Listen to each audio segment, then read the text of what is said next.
ఇందిరా మిల్లలోనేమో గాని ఏడ చూడు పంచాయతీలే అవుతున్నాయి. మొన్న పాలకుర్తిలా కాంగ్రెస్ ఎమ్మెల్యే యశస్విని రెడ్డి ఆ ఇండ్ల పట్టాలను పండుగ తీరుగానే చేసి వంచింది కదా. అట్లా వంచినప్పుడు అందరికి ఇండ్లు రాలేవని ఓ మీటింగుకు పోయిన అత్త కోడళ్లకు జనం ఎట్లా బుద్ధి చెప్పిరో చూస్తే మాత్రం ముక్కు మీదే లేసుకుంటారు.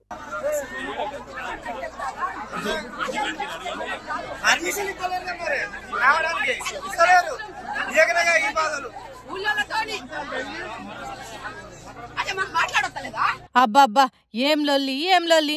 ఇందిరా మిన్లు రాలేదని ఎమ్మెల్యే మీదకే లొల్లి పెట్టి ఆమె మీటింగ్కి వెళ్ళిపోయేటట్టు చేసిర్రు పాలకుర్తి నియోజకవర్గం పబ్లిక్. ముచ్చటేందంటే మహబూబాబాద్ జిల్లా తొర్రూరు మండలం ఫతేపూర్ల పల్లెబాట కార్యం పెట్టి అక్కడ ఎమ్మెల్యే యశస్విని రెడ్డి అత్త ఝాన్సీ రెడ్డిని ఎంట పెట్టుకొని పోయిందట. ఎమ్మెల్యే వచ్చుడే లేటిగా ఏమమ్మా వచ్చినవా, ఇదే నన్ను చేసే న్యాయము, చూస్తే అందరిని ఒక్క తిరగనే చూడాలి, ఒక్క ఎస్సీ కుటుంబానికి కూడా ఇందిరా మిల్లు రాలే, ఇండ్లు ఇచ్చేటప్పుడు ఎందుకు సమానంగా ఇస్తలేరు, అత్తా కోడళ్ళు మాయ మాటలు చెప్పుడు మానే ఉండ్రి, పోలీసులను అడ్డం పెట్టుకొని ఎన్ని రోజులు తిరుగుతారు అనుకుంటా ఉన్నోళ్ళంతా ఒక్క పారే ఎగబడేసరికి ఎట్లనో వాళ్ళు ఇప్పుడు ఇండ్లు రాలే అన్న కోపంతో ఉన్నారు. ఎంత చెప్పినా వినరు. ఇక చేసేదేం లేక ఆ కార్యాన్ని నడిమిట్లనే ఆపేసి పోలీసుల బందోబస్తుతోని ఆడికెళ్ళిపోయారట. ఎన్ని రోజులు తప్పించుకుంటారు ఇట్లా, మిమ్మల్ని నమ్మినందుకు మంచి గుణపాఠమే చూపెట్టిర్రు, చూస్తాం మీ కథ అనుకుంటా బొబ్బ చేసిర్రట. ఈడ ఒక్కతాన్నే అని కాదు, ఇందిరా మిన్లు పంచిన అన్ని జాగాలల్లో ఇవే పంచాయతీలు అవుతున్నాయి. మరి సర్కారు ఉన్నోళ్ళకే కాకుండా లేనోళ్ళకి ఇండ్లు ఇస్తే ఇంత లొల్లి కాదు కదా అని మాట్లాడుతురట రాష్ట్ర పబ్లిక్ అంతా. మరి ఇట్లా అయినందుకైనా ఎమ్మెల్యే పేదలకు ఇండ్లు వచ్చేటట్టు చేస్తుందో లేకుంటే అంత సర్కారు చేతిలోనే ఉంది అని చేతులు ఎత్తేస్తుందో ఏందో ఏమో ఇక చూడాలి. బీఆర్ఎస్ సర్కారు ఉన్నప్పుడు కేటీఆర్ పట్టుకొచ్చిన ఫార్ములా ఈ రేసును సర్కారు మారంగానే తీసేసారు. అందులో అవినీతి జరిగింది. దీని మీద విచారణ చేయాలని పట్టి కూర్చుంది. మే నెల 28 తారీఖే విచారణకు పోవాలి కానీ అది వాయిదా పడే అయిపోయింది.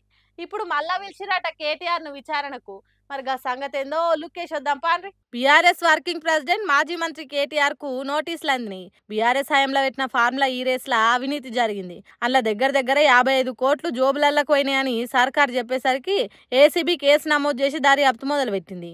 ఇంట్లో కేటీఆర్ ను A1 గా, అప్పటి మున్సిపల్ శాఖ కార్యదర్శి సీనియర్ ఐఏఎస్ అధికారి అరవింద్ కుమార్ ను A2 గా, హెచ్ఎండిఏ మాజీ చీఫ్ ఇంజనీర్ బిఎల్ఎన్ రెడ్డిని A3 గా ఏసీబీ ఎఫ్ఐఆర్ రాసింది. జనవరిలో వీళ్ళని విచారించి కొన్ని ప్రశ్నలు అడిగిర్రు. ఇక అది ఆడికి ఆగిపోదు కాబట్టి మళ్ళా మే 28 తారీఖు రావాలని చెప్పిర్రు. కాకుంటే అప్పుడు కేటీఆర్ అమెరికా పోయినందుకు ఈ నెల 16 తారీఖు మళ్ళా విచారణకు రావాలని నోటీసులు ఇచ్చింది ఏసీబీ. అయితే ఈసారి మాత్రం కేటీఆర్ ఒక్కనే విచారణకు పిలిచిరట. మరి ఈ విచారణ తర్వాతనైనా తెలుస్తారో అవినీతి అయ్యిందని, లేకుంటే మళ్ళీ విచారణ వేస్తారో తెలియదు కానీ దీని మీద మాత్రం గులాబీ పాటోలంతా గర్రు గుర్రన పట్టిర్రు.